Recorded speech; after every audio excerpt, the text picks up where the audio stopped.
우리 하나님 말씀 함께 보시겠습니다. 오늘 우리에게 주시는 말씀은 누가복음 23장 26절로 38절까지 말씀입니다. 신약성경 138쪽 누가복음 23장 26절로 38절까지 말씀, 저하고 한 절씩 같이 봉독하도록 하겠습니다. 그들이 예수를 끌고 갈 때에 시몬이라는 구레네 사람이 시골에서 오는 것을 붙들어 그에게 십자가를 지워 예수를 따르게 하더라. 또 백성은 그를 위하여 가슴을 치며 예수께서 돌이켜 그들을 향하여 이르시되 예루살렘의 딸들아, 나를 위하여 울지 말고 너희와 너희 자녀를 위하여 울라.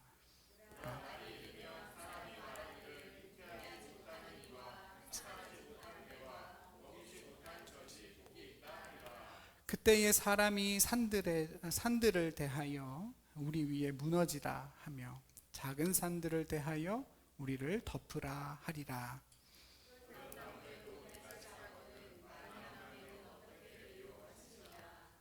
또 다른 두 행악자도 사형을 받게 되어 예수와 함께 끌려가니라.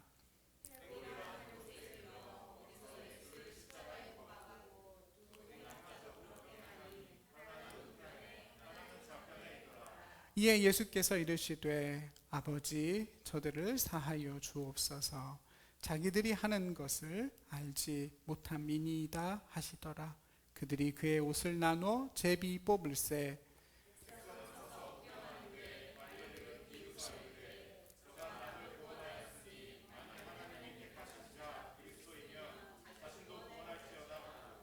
군인들도 희롱하면서 나와 신포도주를 주며 그의 다 같이 그의 위에 이는 유대인의 왕이라 쓴 패가 있더라. 아멘.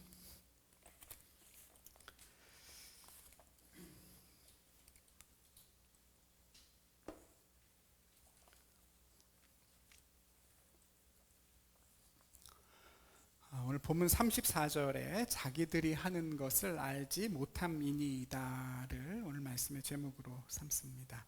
이 말씀이 저와 여러분의 삶이 되기를 바랍니다.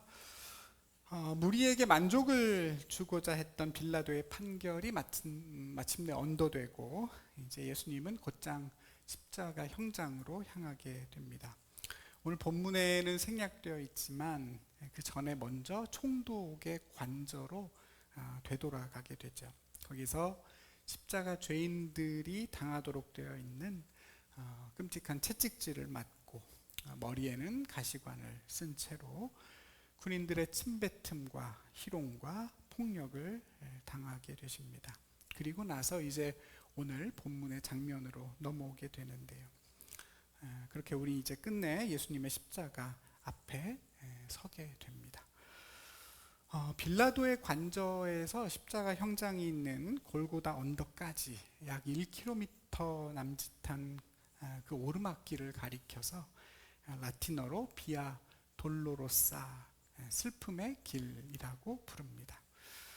오늘 그 여정 가운데 누가는 두 가지 장면을 묘사하고 있는데요. 우선은 예수님의 십자가를 대신 지고 골고다까지 올라갔던 한 사람의 이야기가 나옵니다. 보통 죄인이 직접 자신의 십자가, 특히 이제 가로로 된 그 말뚝을 메고 형장까지 가게 되어 있는데 이미 예수님의 육체가 그것을 감당할 수 없는 상태였던 거겠죠. 그래서 로마 군인이 한 사람을 붙잡아서 대신 메고 가게 했는데 그게 이제 구레네 사람 시몬이었습니다. 시몬의 출신지로 나오는 구레네는 북아프리카에 있는 한 도시 이름입니다. 오늘날의 지명으로는 리비아라는 나라의 수도인데요. 트리폴리라는 도시입니다. 혹시 들어보셨습니까? 그 트리폴리에서 예루살렘까지 거리가 얼마나 되나 제가 궁금해서 구글 지도로 한번 찍어보니까 대략 2740km라고 나옵니다. 상당히 먼 거리죠. 네, 그 당시로서는 뭐 상상하기 어려운 어마어마한 거리인데요. 몇 달에 걸려서 걸어갈 거리입니다. 이 사람이 그 먼 거리를 걸어 왜 예루살렘까지 왔는지는 나와 있지 않지만 하필 그날 예수님의 십자가를 대신 메고 간 사람은 그 흔한 예루살렘 사람들도 아니고 예수님의 제자들도 아니고 그 어마어마한 거리를 걸어서 정확하게 그 순간 거기에 이르렀던 구레네 사람 시몬이었습니다. 죄인의 십자가를 대신 짊어지는 것은 누구나 꺼려할 너무나 끔찍한 경험이지만 로마의 병사가 요구하는 것을 거절할 도리는 없습니다. 오리, 그러니까 2km까지는 누구에게나 억지로 무슨 짐이든 지워서 함께 끌고 갈 권한이 로마 군인에게 있다고 그랬죠? 시몬은 어쩔 수 없이 예수님의 십자가를 지고 그 주님의 마지막 여정을 함께 할 수밖에 없었는데요.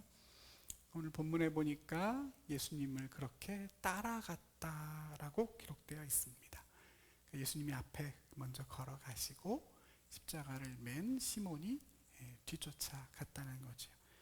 근데 이 표현을 보면서 예수님의 뒤를 십자가를 메고 따라갔다 보면서 참 아이러니하다는 생각이 듭니다. 마치 제자가 자기 십자가를 지고 예수님을 뒤쫓아가는 것처럼 기록을 했어요.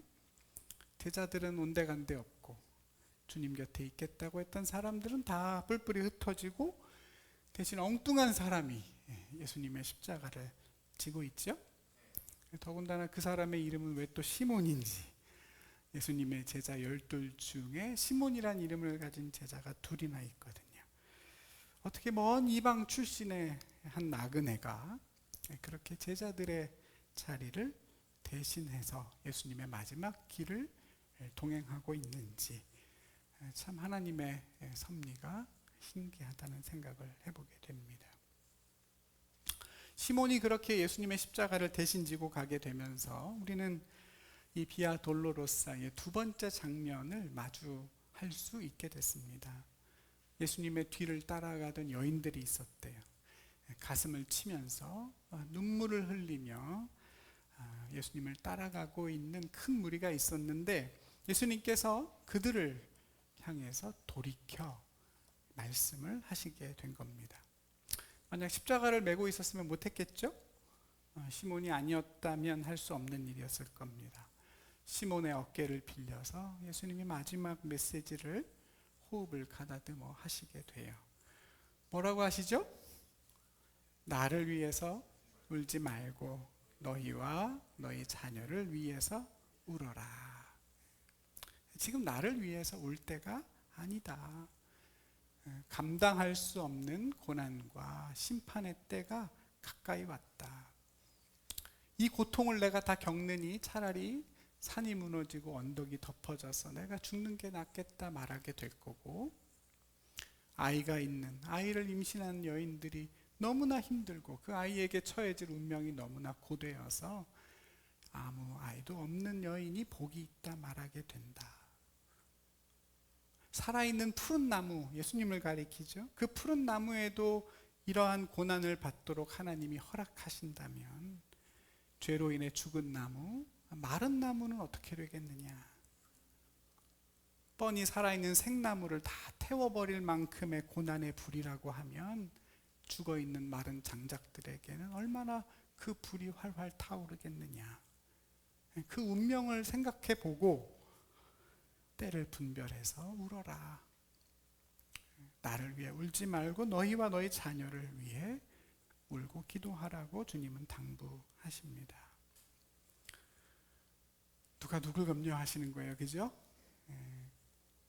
죽음을 향해 가는 그 순간에도 당신의 백성이 당할 고난을 염려하고 계십니다. 그렇게 골고다에 올라 예수님은 두 명의 죄인과 함께 십자가에 못 박히게 되시죠. 다른 복음서하고 달리 이 누가는 그 두 명의 죄인을 가리켜 강도나 반역자라고 부르지 않고 그냥 보편적인 죄인들을 일컫는 행악자라는 말을 씁니다. 누가만 이 표현을 쓰는데요.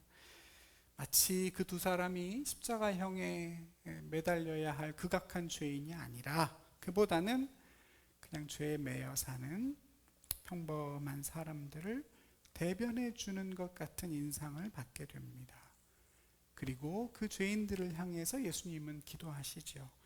십자가에 못 박히셔서 처음으로 하신 예수님의 말씀은 다름이 아니라 죄인들을 위한 기도였습니다. 예수님께서 십자가에 하신 7마디의 말씀을 가리켜 우리는 가상칠언이라고 합니다. 누가복음에는 그 7개 중에 3개의 말씀이 기록이 되어 있는데요. 오늘 우리가 읽고 있는 이 말씀의 이 기도는 그 가상칠언 중에서 제일 첫 번째 말씀입니다. 아버지, 저들을 용서해 주십시오. 자기들이 하는 것을 알지 못합니다. 하나님께 용서해 달라고 대신 기도하시는 예수님이시라면 이미 예수님은 용서하셨나 봅니다. 그 기도를 통해서 이미 그들을 용서하고 계시네요. 그렇죠, 여러분? 이미 마음으로 다 용서하시고 아버지께 용서를 구하여 기도하십니다. 오늘 본문에는 이 기도의 대상이 되는 사람들의 여러 모습들이 나옵니다. 예수님을 직접 매질하고 그 손과 발에 못을 박은 사람들 뿐만 아니라 예수님의 주변에 있는 많은 사람들이 다 그 기도에 해당이 될 겁니다. 저와 여러분도 해당이 되겠죠? 예수님의 옷을 제비 뽑아 나누는 장면이 예수님의 기도 바로 다음에 이어서 나오고 있는데요. 십자가 죄인들은 다 그 옷을 벗겨서 매달게 되어 있습니다. 존엄함을 가지고 있는 한 인격체로서 죽임을 당할 그 마지막 권리마저 빼앗기는 거예요. 마치 한 마리 짐승이 매달리는 것처럼 견딜 수 없는 수치와 모멸감 속에 죽어가는 것이 십자가입니다. 그래서 히브리서 12장에 보면 예수님이 십자가를 참으사 부끄러움을 개의치 않으셨다고 나옵니다. 예수님께서는 그 부끄러움까지 다 참고 저와 여러분의 수치를 가려주십니다. 벗겨낸 주님의 옷은 처형하는 군인들의 몫이었죠. 그들은 이제 예수님의 옷을 자기 옷처럼 입고 살 겁니다. 저와 여러분이 죄인의 옷을 벗고 예수라는 옷을 입어 사는 것처럼 아담이 자신의 수치를 가리기 위해 나뭇잎을 벗고 하나님이 입혀준 가죽옷을 입고 살았던 것처럼 말이죠. 십자가는 죄인의 수치와 하나님의 영광이 맞바꾸어지는 그런 자리인 것입니다. 백성들은 예수님의 그 모습을 서서 구경했다고 나오고 관원들과 지도자들은 예수님을 비웃었다고 기록합니다. 남은 잘도 구원하더니 진짜 그리스도라면 너부터 구원해봐라. 성전을 헐고 사흘 만에 다시 짓는다고 너를 구원해서 십자가에서 내려와라. 그러면 그 말을 믿어주겠다. 조롱했고 군인들은 마치 왕에게 잔을 바치듯 신 포도주를 건네며 네가 유대인의 왕이라면 너 자신을 구원하라. 희롱했습니다. 예수님의 머리 위로는 유대인의 왕이라 쓰여진 죄패가 걸려 있게 되는데요. 이걸 누가 썼다고 그러죠? 요한복음에 보니까 빌라도가 직접 썼답니다. 라틴어, 히브리어, 헬라어로 각국의 언어로 이 세 언어면 당시 근동의 모든 언어라고 말해도 되겠죠. 그 모든 사람들이 다 읽을 수 있도록 유대인의 왕이라는 죄패를 예수님 머리 위에 겁니다. 대제사장들이 반대하죠. 유대인의 왕이라고 하지 말고 앞에 뭘 달아라? 자칭 유대인의 왕이다. 진짜 유대인의 왕이 아니라 스스로 유대인의 왕이라고 말하는 사람이다. 이렇게 적으라고 그랬더니 빌라도가 됐다. 나는 쓸 걸 썼다. 라고 이야기합니다. 예수님의 무죄를 감안한 거라기보다는 그 조롱을 더 극대화하는 것이죠. 십자가에 매달려 있는 너희 유대인들의 왕을 보아라. 왕을 사칭한 이들의 종말이 어떠한지를 분명하게 보라고 세상에 경고하는 것입니다. 그러나 한편으로 보면 하나님이 어떻게 일하시는지를 우리는 또다시 보게 됩니다. 그 조롱의 언어를 증언의 언어로 바꾸시죠. 여러 가지 언어로, 그 당시 모든 사람들이 알 수 있는 언어로 기록된 그 조롱의 죄패를 통해서 이스라엘을 넘어 온 민족과 방언에게, 백성들에게 예수가 누구이신지를 선포하고 예수의 소식이, 그 복음이 온 세상에 충만해질 것을 하나님은 하나님의 방법대로 인간의 잔인함과 지혜를 이용해 가고 계십니다. 여기까지가 이제 우리가 읽은 이 본문의 내용입니다만, 여러분, 우리는 이 내용들을 통해서 성경이 어떻게 예수님의 십자가를 바라보려고 하는가, 이 사건을 묘사하는 기록에 뭐가 강조되고 있나 하는 것을 다시 한번 생각해 보게 됩니다. 여러분, 이 내용들을 쭉 보면서 어떤 특징들이 눈에 보이실까요?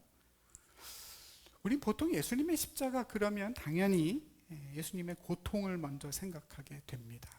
그렇죠? 얼마나 아프셨을까? 원래 십자가란 형벌 자체가 그걸 위해 만들어진 형벌이기 때문에 그렇습니다. 그래서 예수님을 생각하면 먼저 십자가의 고통을 생각하고, 예수님의 십자가를 기록한 모든 작품이나 영화에도 그 고통을 어떻게 하면 잘 표현할 수 있을까를 고민해서 담기 마련입니다. 그런 기록의 정점에 영화 더 패션 오브 더 크라이스트 같은 영화가 있겠죠? 여러분 한 번씩은 다 보셨습니까? 네, 한번 다 보셨을 겁니다. 어떤 분은 끝까지 못 보겠다, 도저히 이걸 다 볼 수는 없겠다 하시는 분도 계실 텐데요. 저도 다시 못 보겠더라고요. 한 번으로 충분하지 여러 번은 못 보겠습니다만, 그만큼 철저하게 역사적인 고증을 해서 정말 예수님의 고난을, 그 핏방울 하나하나, 한 방울 한 방울까지 다 사실적으로 그려냈습니다. 그러니까 이 형벌의 의도를 최대한 잘 표현해낸 좋은 영화라고 생각이 됩니다. 근데 여러분, 오늘 이 본문이 주목하는 건 그런 부분이 아니지 않습니까? 그렇죠? 오늘 본문을 읽어 내려가면서 우리는 예수님의 고통을 엿보기란 쉽지 않습니다. 그 예수님의 고통을 상상할 여유도 주지 않고 누가는 다른 것들을 막 기록해 나가고 있어요. 예수님이 못 박히는 장면을 직접적으로 묘사한 33절은 이렇게 말해요. 해골이라 하는 곳에 이르러 거기서 예수를 십자가에 못 박고 두 행악자도 그렇게 하니 하나는 우편에 하나는 좌편에 있더라. 이게 전부입니다. 너무 검조하죠, 여러분? 남의 일 이야기하듯이 그냥 객관적인 묘사로 끝납니다. 그 녹슨 대못이 예수님의 살을 파고들어 뼈들을 다 으깨버릴 때 터져 나왔을 예수님의 그 외마디 비명 같은 건 아예 나오지 않습니다. 십자가에 매달려 있는 그 순간순간이 얼마나 고통스러운 일일까? 훗날 과학자들이 그걸 다 밝혀내는 그런 내용들은 아예 나오지도 않죠. 십자가의 고통 따위는 더 말할 필요도 없을 정도로 잘 알려져 있기 때문이라고도 볼 수 있을 텐데요. 어쨌든 성경이 그것 대신 강조하는 것이 따로 있습니다.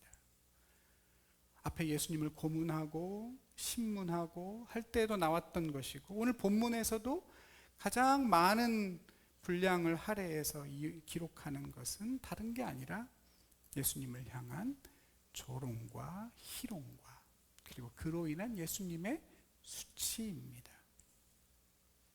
성경은 예수님의 고통이 아니라, 육체적인 고통이 아니라 예수님의 모습을, 예수님을 다양하게 비방하는 사람들의 모습을 반복적으로 다 기록하고 있습니다. 예수님만을 비춰보지 않습니다. 성경은 예수님을 비추는 것이 아니라 예수님을 둘러싸고 있는 많은 사람들을, 그들이 가지고 있는 태도와 예수님을 향한 행위와 말들을 기록하면서 예수님의 십자가 사건을 묘사합니다. 그러니까 예수님 외에 많은 사람들이 등장하지요. 그리고 그들의 모습들이 하나씩 하나씩 기록이 되어 있습니다. 구레네 시몬의 모습, 여인들의 모습, 예수님을 못 박은 군인들, 제비 뽑은 군인들, 서서 구경하는 백성들과 조롱하는 사람들, 다음 주에 우리가 살펴보겠지만 두 행악자와 백부장의 모습까지, 그날 그 골고다 언덕에 서 있었던 사람들의 모습을 꼼꼼하게 기록합니다. 그리고 그 모습들을 통해서 이 십자가 사건이 가지고 있는 본질로 들어가는 거죠. 이게 왜 일어났으며 어떻게 일어난 일인지를 설명합니다. 그 설명의 중심에는 예수님이 하신 말씀과 기도가 있습니다. 십자가 위에서 하셨던 그 주님의 첫 말씀, 기도를 통해서 우린 복음서가 이 장면을 통해 어떤 메시지를 말하고 싶어 하는지를 조금은 헤아려 볼 수가 있겠습니다. 예수님 십자가에 매달려 이렇게 기도하셨습니다. 아버지, 저들을 사하여 주십시오. 저들이 하는 것을 알지 못합니다. 자기들이 뭘 하고 있는지를 알지 못합니다. 오늘 본문에 나오는 많은 사람들을 하나로 묶는 모습이 있다면, 공통적인 하나의 특징이 있다면 바로 이걸 겁니다. 자기들이 하고 있는 일이 무엇인지를 알지 못합니다. 내가 지금 무슨 일을 하고 있고 이 일의 의미가 무엇인지를 헤아리지 못하지요. 본문은 거기에 주목을 합니다. 구레네 시몬은 자기가 뭘 하고 있는지 모른 채, 내가 지금 어떤 일에 참여하고 있는지 전혀 모른 채로 예수님의 십자가를 지고 갔습니다. 그냥 어떤 흉악한 죄인의 십자가를 대신 지고 가는 정말 지독하게 운이 나쁜 이상한 하루다 생각했겠죠. 억지로 십자가를 등에 메고 골고다 언덕을 올라가면서 속으로 무슨 생각했을까요? 왜 이렇게 하필 나냐? 이런 일이 어떻게 나한테 일어나냐? 오늘 정말 일진이 안 좋은 날이구나. 아마 힘들고 짜증이 나서 욕도 했을 겁니다. 그렇죠? 여러분? 그러지 않았을까요? 그런데 그가 맨 십자가는 하나님의 아들이 온 인류의 죄를 담당하는 그 모든 죄가 다 쏟아 부어진 십자가였고, 유대인의 메시아가 왕으로 높이 올려지는 그런 십자가였습니다. 그걸 아무것도 모른 채 그 십자가를 졌다는 것. 예수가 누구인지 알기 전에 예수님의 십자가를 먼저 졌다는 것. 그래서 그걸 통해서 예수님을 알게 됐다는 것은 우리로 하여금 많은 것들을 생각해 보게 만듭니다. 예수님께서는 우리에게 자기 십자가를 지고 나를 따르라 그랬지만, 여러분, 모든 십자가를 우린 다 자원해서 내 의지로 알고 지는 것만은 아닙니다. 내가 원하지 않았고 나는 이유를 알지 못하는, 그 의미를 전혀 모르는 그런 십자가를 질 때도 있고, 때론 억지로 남이 내게 씌워준 것을 메고 갈 때도 종종 생기는 게 성도의 삶입니다. 그렇습니까? 자원해서 지는 십자가도 물론 있겠고,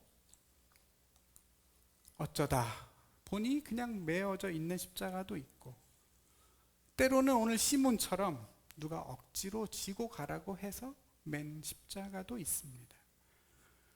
우린 보통 내 의지로, 내가 자원해서 매는 십자가가 정말로 중요하다고 생각하지만, 오늘 시몬은 전혀 다른 얘기를 하지 않습니까?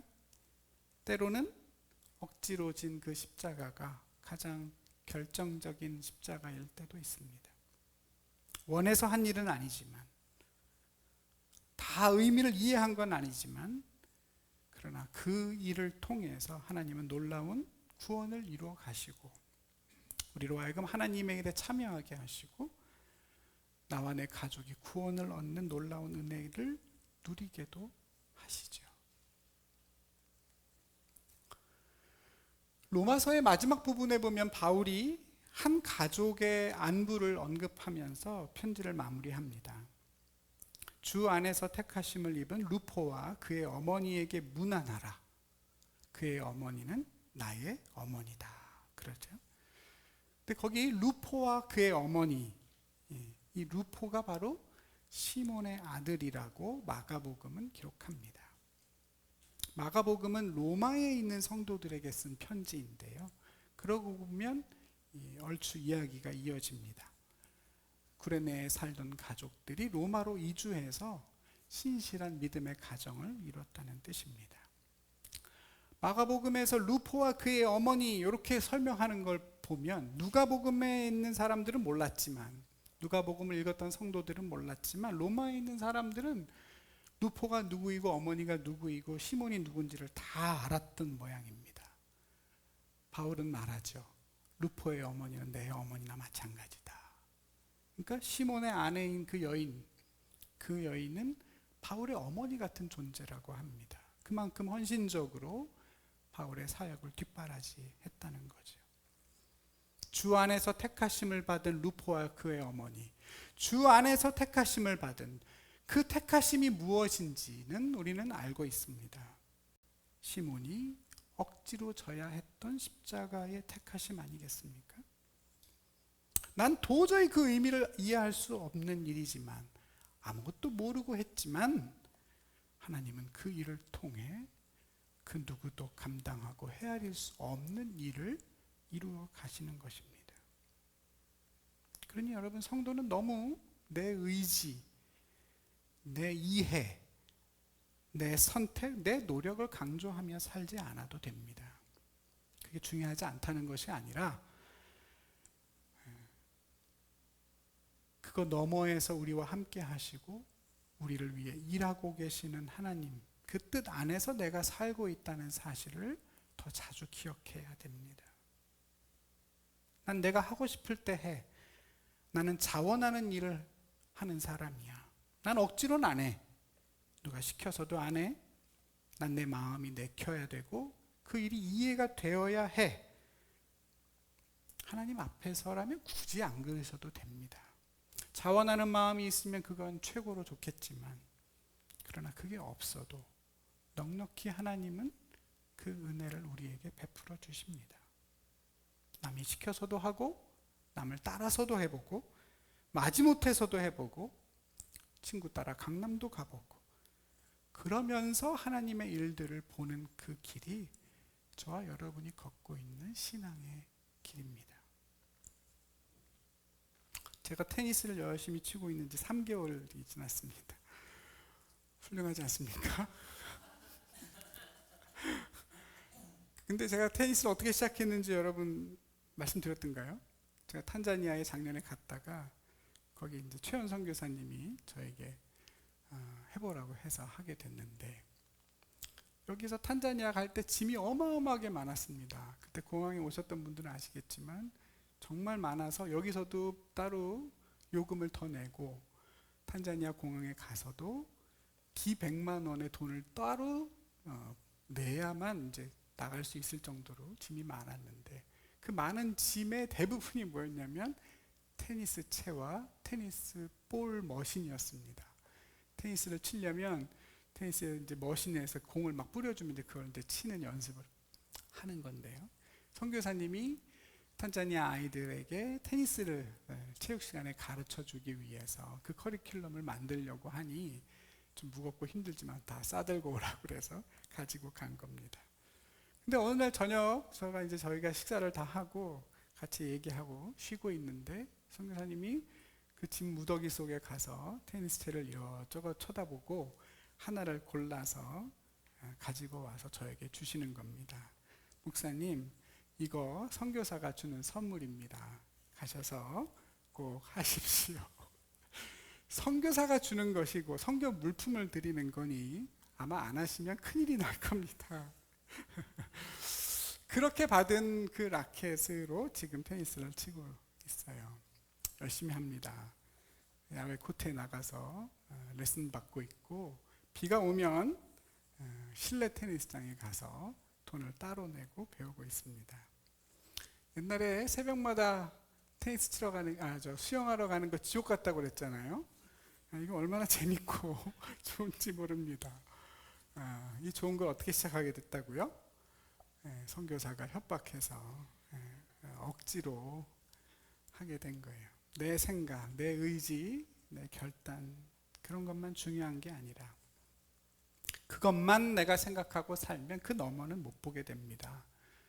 하나님이 어떻게 나를 통해 일하고 계시는지 그 너머의 일들은 보기가 어렵습니다. 내가 도저히 이해할 수 없는 일들 속에서 우리는 하나님을 믿고 있고 예수를 따르고 있고, 그런 일들마저 하나님이 합력해서 가장 좋은 것들을 이루어 가십니다. 혹시 여러분에게 억지로 매여 있는 십자가 있습니까? 난 자원하지 않았는데 내가 떠맡고 나는 의미를 전혀 모르겠는데 이걸 왜 하나 싶은 거 하고 계신 거 있습니까? 할 수 있으면 조금만 더 그 언덕까지 가지고 올라가 보시기 바랍니다. 하나님이 그걸 통해 뭘 이루기 원하시는지, 뭘 행하시는지 하나님의 그 섭리와 지혜를 보게 될 줄로 믿습니다. 말씀드린 것처럼 오늘 여인들은 뭘 위해 울어야 할지를 몰랐습니다. 그리고 주님을 따라 동행했어요. 누굴 위해 울어야 할까? 왜 울어야 할까? 알지 못하지요. 자기들이 하는 것을 알지 못했습니다. 예수님을 사랑하고 예수님을 위해 울어야 하니 애통해 했지만 예수님 뭐라고 하십니까? 그보다 더 급한 눈물이 있답니다. 예수님을 향한 눈물이 아니라 그들의 삶을 향한, 그들의 운명을 향한 눈물이 필요하다. 너희의 삶을 분별하고 그 삶을 돌이키기 위한 눈물이 더 시급하다고 하세요. 누가 누구를 위해 우느냐? 예수를 위해서가 아니라 나와 내 가족을 위해서 울어야 한다. 진정한 비극은 예수가 당하는 고난이 아니라 그 예수를 뒤따르고 그 예수를 위해 울면서도 무엇을 위해 진정으로 울어야 할지를 알지 못하는 거라고 하시죠. 여러분, 그게 얼마나 중요한 일이었으면 예수님이 가다가 그 언덕을 올라가다가 돌이켜서 여인들에게 말씀하셨다는 거 아니에요? 꼭 해주고 싶었던 말씀인 거예요. 날 위해 울지 말고 너와 너희 자녀를 위해서 울어라. 사랑하는 우리 성도 여러분, 우리가 가지고 있는 어떤 슬픔이나 염려나 두려움이나 그걸로 인해서 하게 되는 기도나, 여러분 여기에 대해서 예수님 뭐라고 말씀하실까요? 그 꼭 필요한 염려와 그 꼭 필요한 기도와 그 꼭 필요한 눈물이라고 하실까요? 저와 여러분이 흘리는 그 눈물과 아픔이 혹시 그 여인들과 비슷하진 않겠습니까? 엉뚱한 일에 우리의 마음을 쏟고 안 해도 되는 기도를 하고 있진 않나요? 푸른 나무들을 걱정할 게 아닙니다. 살아있는 나무들을 걱정할 게 아니라 지금 내 마른 나무와 같은 내 삶이 더 먼저입니다. 내 삶의 모습이 어떠한지를 직시하고 거기에서 돌이키기 위한 눈물을 흘리는 게 먼저라고 하세요. 내가 지금 어떤 나무인가? 그리고 나는 무엇을 위해 울고 기도해야 하는가? 무엇이 정말로 내 삶에, 내 운명에 중요하고 다급한 문제인가? 하나님이 우리의 눈을 열어주시고 깨닫는 마음과 분별의 지혜를 주시기를 간절히 소망합니다. 예수님을 십자가에 못 박고 그 옷을 제비 뽑았던 사람들, 그 옆에서 조롱하고 희롱했던 사람들도 똑같죠, 여러분? 자기들이 하는 것이 무엇인지를 알지 못했습니다. 저는 그런 생각 해봅니다. 진짜 몰랐을까? 어디까지 모르고 어디까지는 알았을까? 정말 예수님 말씀하신 것처럼 하나도 모른 채 그냥 했을까? 옷을 제비 뽑고 신 포도주를 줬던 사람들은 그렇다 쳐도 호산나 호산나 우리 임금 왕이시여 어서 오시옵소서 환호했던 사람들, 그러다 십자가에 못 박으라고 외쳤던 그 백성들, 지금 예수님을 구경하고 있는 사람들 다 몰라서 그랬을까? 그들의 무지는 어디까지일까? 우린 다 알 수 없지만 예수님은 뭐라고 하시냐면 그들이 몰라서 그랬답니다. 그러니 예수님 기도하시죠. 용서해 달라고 하세요. 예수님이 기도하셨으니까 맞겠죠? 그렇죠? 네, 몰라서 한 거라고 기도하셨으니 맞을 겁니다. 그러면 우리에겐 너무나 감사한 기도죠. 그들의 죄뿐만이 아니라 저와 여러분이 짓는 많은 죄들도 주님은 다 몰라서 짓고 있다고 헤아려 주시는 것 같습니다. 그게 죄인 줄도 모르고 또 그 죄가 우리를 얼마나 황폐하게 만드는지를 우리가 다 몰라서 그게 얼마나 무서운 일인지를 우리가 다 채 모르기 때문에 저와 여러분이 그 죄를 범하고 있다고 여겨주시는 거죠. 그리고 우리를 위해 기도해 주시죠. 하나님 앞에 대신 호소해 주시니 우리에겐 그보다 더 다행스러운 일이 없을 겁니다. 십자가에서 예수님이 마주하신 죄를 가리켜 예수님은 알지 못해서 지은 죄라고 하십니다. 당신을 희롱하고 조롱하고 구경하는 사람들을 위하여 내 죄의 모습을 다 알지 못하는 저와 여러분을 위해서 예수님은 오늘도 아마 기도하고 계실 겁니다. 하나님 아버지 몰라서 그럽니다. 용서해 주십시오. 이 마음, 이 관점에서 이 오늘 본문을 바라보면 여러분 오늘 성경이 특별히 십자가 사건에서 강조하고 있는 조롱이라는 문제를 조금 더 선명하게 이해할 수 있게 됩니다. 여러분 아까도 말씀드린 것처럼 누가복음이 십자가 사건에서 중요하게 보는 것은 조롱이죠. 예수님을 향한 조롱입니다. 너가 정말 왕이라면 그리스도라면 먼저 자신을 구원해 보라. 그럴 리 없다 하는 거죠. 그리스도가 아니니 십자가에 매달려 저 수치스러운 죽음을 담당하는 자가 하나님의 아들일 리가 없다는 그 확신에 찬 무지가 결국 조롱을 낳습니다. 조롱이라는 것은 상대방을 향한 나의 판단이 다 끝났을 때 나오는 태도입니다. 상대방을 더 이해할 것도 없고 이해하려는 의지도 없을 때 우리는 조롱을 통해서 상대방을 비인격화해버립니다. 조롱할 때는 그 사람과의 관계가 파탄났다는 것을 전제로 합니다. 조롱의 목적은 오로지 상대방을 경멸하고 비웃는 것이기 때문에 만약 우리가 누군가를 조롱한다면, 그런 마음이 있다면 우린 그와 더 이상 인격적인 관계를 유지할 수가 없게 됩니다. 그렇지 않습니까?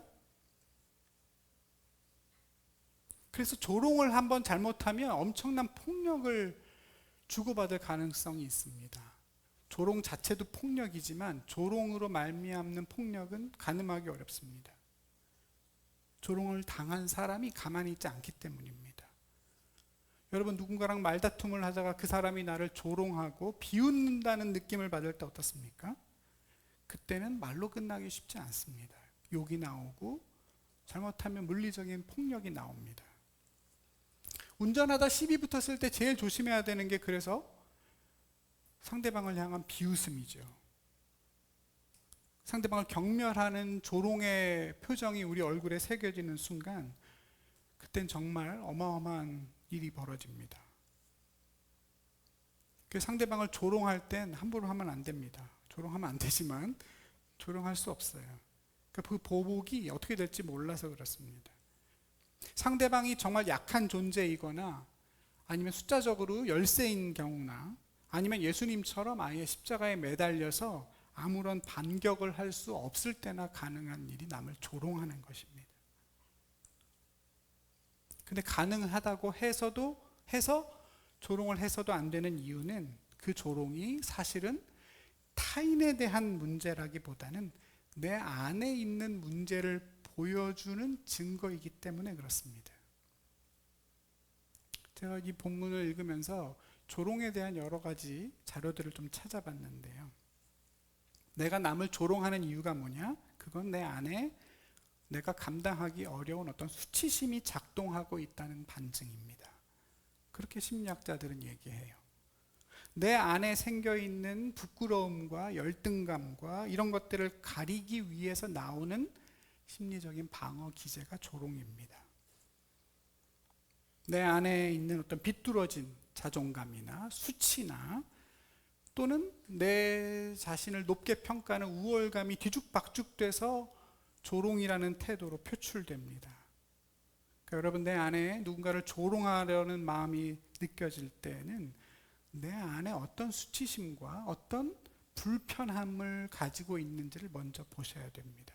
그렇지 않고 내가 계속 그 사람을 또는 그런 대상을 조롱하게 되면 내 안에 있는 그 부끄러움을 해결하지 못하게 돼서 계속 부끄러워할 만한 일들을 만들게 됩니다. 상대방을 위해서가 아니라 나 자신을 위해서, 내 안에 있는 아름다운 하나님의 형상을 건강하게 보존하기 위해서 우리는 남을 조롱하려는 태도를 조심해야 됩니다. 조롱 자체의 문제를 얘기하려는 건 아닙니다만, 어쨌든 오늘 우리가 이 십자가 사건을 통해서 발견하는 중요한 진실은 우리가 알지 못하는 여러 가지 선택과 일들을 통해 우리의 삶이 채워져 있다는 것이고, 하나님은 그러한 일들을 통해서 우리를 위하여 일하고 계시다는 사실입니다. 저와 여러분은 의미를 다 이해할 수 없는 일들을 통해 하나님의 일에 참여하고 있습니다. 때론 분별 없이 엉뚱한 일에 우리의 눈물을, 감정을 쏟을 때도 많습니다. 그것이 얼마나 위험하고 치명적인 죄인지를 다 모르기 때문에 우리는 아무렇지 않게 같은 죄를 반복합니다. 가장 심각한 건 그 무지 속에서 다른 사람을 판단하고 조롱하는 일을 계속합니다. 내가 아직 다 모르고 있다는 그 사실을 잊어버린 채 우리는 하나님을 조롱할 때도 있습니다. 그 우리를 위하여 하시는 기도가 이것이죠. 아버지, 저들을 사하여 주십시오. 자기들이 하는 것을 알지 못합니다. 주님은 기도하고 계시고 그 기도를 들으신 아버지께서는 우리의 무지로 생긴 그 일들을 우리에게 가장 좋은 일로 바꾸기 위해, 합력하기 위해 지금도 일하고 계십니다. 사랑하는 우리 성도 여러분, 주님의 기도를, 이 기도를 우리는 정말로 마음에 간직하고 그 기도 앞에 우리 자신이 서서 우리 자신을 늘 돌아봐야 되겠습니다. 아버지, 저들을 사해해 주십시오. 알지 못해서 그렇습니다. 이 기도가 정말 우리를 위한, 나를 위한 기도임을 우리가 인정한다면 우리의 노력은 두 가지 방향으로 달려가야 될 겁니다. 하나는 알기 위해, 내 모습을 분별하고 내가 지금 뭘 모르고 사는지를 알기 위해 노력해야 될 것이고, 동시에 그럼에도 불구하고 우리는 온전히 알 수 없다는 사실 앞에 늘 겸손하게 깨어있는 이 두 가지의 노력을 멈추지 말아야겠습니다. 모르고 하는 거니까 괜찮아. 몰라서 엉뚱하게 울었으니까 뭐 어떡하겠어. 그렇게 아니랍니다. 예수님은 그 울음을 멈추고 너희의 운명을 위해 울라고 하시잖아요. 몰라서 그랬으니 괜찮은 게 아니라, 몰라서 조롱한 그것이 상대방에게만 상처를 입히는 것이 아니라 실은 내 안에 있는 부끄러움과 수치를 더욱더 키우고 감추기만 하는 것이라고 말씀하시죠. 그것들을 분별하기 위한 노력들을 우리는 해야 됩니다. 진리가 우리를 자유하게 한다고 그랬죠? 아무것도 모르면 자유하게 되는 것이 아니고, 모르는 게 속편하긴 합니다만, 차라리 모르는 게 자유할 때도 있긴 합니다만, 그건 진정한 자유는 아니라는 것이죠. 진리를 알 때만 자유하다는 그 온전함까지 이룰 수 있도록 우리는 알기 위한 노력을 멈추지 말아야 합니다. 그럼에도 우리가 다 알지 못한다는 진실은 꼭 붙잡아야겠습니다. 우리가 알고 행하는 것보다 모르고 행하는 것들이 더 많고, 그럼에도 하나님이 그 가운데서 우리와 함께 하시고 우리가 하는 일만 있는 것이 아니라 하나님도 일하고 계심을 기억할 때 우리에게는 더 큰 자유와 소망이 생길 줄로 믿습니다. 내가 이해하고 내가 결단하고 한 것들만 중요하고 거기서만 선한 것이 나올 거라는 생각을 좀 내려놓고 때로는 원치 않는 십자가를 지는 수고도 감당해야 합니다. 다 이해가 돼서 순종하는 것이 아니고 먼저 순종하고 이해에 이르게 되는 일들이 많다는 거죠. 내가 주어진 십자가를 그냥 감당하는 그것만으로도 우리는 그 너머에서 오는 하나님의 나라를 넉넉히 보게 될 겁니다. 사랑하는 여러분, 사람이든 하나님이든 내가 다 알고 있고 그러니 마음껏 판단하고 조롱할 수 있다는 생각은 접어야겠습니다. 알고자 노력하되 안다는 생각은 버리고 어떤 일이 있어도 누군가를 향한 조롱의 자리까지는 가지 마십시다. 살다 보면 우리도 예수님처럼 까닭 없는 모욕도 당하고 억울한 일도 만나고 그럴 겁니다. 그때 이 기도가 생각난다면 얼마나 좋을까요? 십자가의 은혜를 우리는 알고 있으니 억울한 일을 당할 때 뭐라고 기도해 주시겠습니까? 하나님 배갚아 주십시오. 이게 아니라 몰라서 그럽니다. 하나님. 기도까지 안 나온다면 속으로 그냥 이렇게 하면 되죠. 너도 그러는구나. 모르는구나. 알면 안 그럴 텐데. 그 무지와 무례를 헤아려 주면서 그러려니 하는 마음을 연습해야 되겠죠. 나의 죄로 인한 주님의 수치를 우리가 알고 있다면 그 정도 염치는 가지고 살아야겠습니다. 사랑하는 여러분, 우리가 다 알지 못하는 진실, 하나님이 어디까지 일하고 계신지를 알게 될 날이 곧 올 겁니다. 그때까지 이 주님의 기도를 마음에 잘 간직하고 살아갑시다. 내가 모르고 있다는 사실을 아는 것보다 중요한 건 없습니다.